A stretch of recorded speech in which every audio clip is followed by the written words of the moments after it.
కాణిపాకం శ్రీ వరసిద్ధి వినాయక స్వామి వారి ఆలయ ఈవో వెంకటేశు సిబ్బందిపై చేయి చేసుకోవడం వివాదానికి దారితీసింది. సత్య ప్రమాణాలకు నిలయమైన స్వయంభు శ్రీ వరసిద్ధి వినాయక స్వామి వారి ఆలయంలో కార్యనిర్వహణ అధికారి వెంకటేశు తీరు వివాదాస్పదమవుతోంది. ఆలయ కళ్యాణ కట్టలో పనిచేస్తున్న సిబ్బంది డిప్యూటేషన్పై దర్శన టికెట్ల స్కానింగ్ వద్ద విధులు నిర్వహిస్తున్నారు. ఈ నేపథ్యంలో సోమవారం వేకువజామున ఈవో వెంకటేశు ఆకస్మికంగా తనిఖీ చేశారు. నెట్వర్క్ సమస్యతో కొన్ని టికెట్లను స్కానింగ్ చేయకుండా ఉండటాన్ని గుర్తించారు. దీనిపై కోపోద్రిక్తుడైన ఈవో సిబ్బంది ఒకరిపై చేయి చేసుకున్నట్లు తెలిసింది.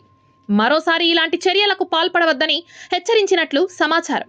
ఈ క్రమంలో చిరుద్యోగిపై ఈవో చేయి చేసుకోవడాన్ని పలువురు తప్పుబడుతున్నారు. అతను తప్పు చేసి ఉంటే శాఖాపరమైన చర్యలు తీసుకోవాలే గాని చేయి చేసుకోవడం ఏమిటని ప్రశ్నిస్తున్నారు. దీనిపై విచారణ జరపాలని డిమాండ్ చేస్తున్నారు. ఆలయం వద్ద నెయ్యి దీపాలు విక్రయించే సిబ్బందిపై కూడా ఈవో చేయి చేసుకున్నారనే ఆరోపణలు ఉన్నాయి. ఇదే విషయం సామాజిక మాధ్యమాల్లో వైరల్ అయింది. స్వామివారి రోజువారీ ఆదాయం పెంచాలని ఆలయ ఉన్నతాధికారి నుంచి నిత్యం వేధింపులు ఉన్నట్లు పలువురు సిబ్బంది ఆవేదన వ్యక్తం చేస్తున్నారు. ఆలయంలో వీరాంజనేయ స్వామి, గోమాత పూజ, నక్షత్రవనం వద్ద అర్చన టికెట్లు విక్రయిస్తూ ఉంటారు. ఇక్కడ ఆదాయం పెరగడం లేదని సిబ్బందిపై ఉన్నతాధికారి నిత్యం ఆగ్రహం వ్యక్తం చేస్తున్నట్లు ఆరోపణలు ఉన్నాయి.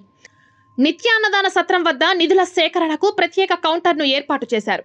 భక్తుల నుంచి రోజు ఎక్కువ మొత్తంలో విరాళాలు సేకరించాలన్న వేధింపులు ఉన్నట్లు తెలుస్తోంది. అయితే ఉద్యోగిపై తాను చేయి చేసుకోలేదని, అతను తప్పు చేశాడు కాబట్టే దండించాల్సి వచ్చిందని ఈవో వెంకటేశు వివరణ ఇచ్చారు.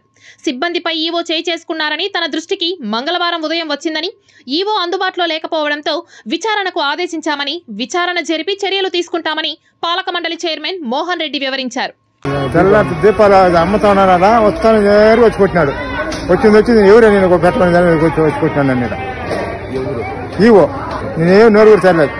ఎందుకు కొట్టినారని కూడా సమాధానం కూడా అడిగినాడు.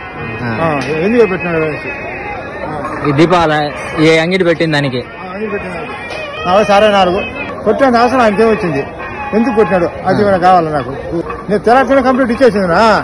వాళ్ళు చైర్మన్ తో మాట మాట్లాడి ఎవరు కొట్టింది? ఇవోనే.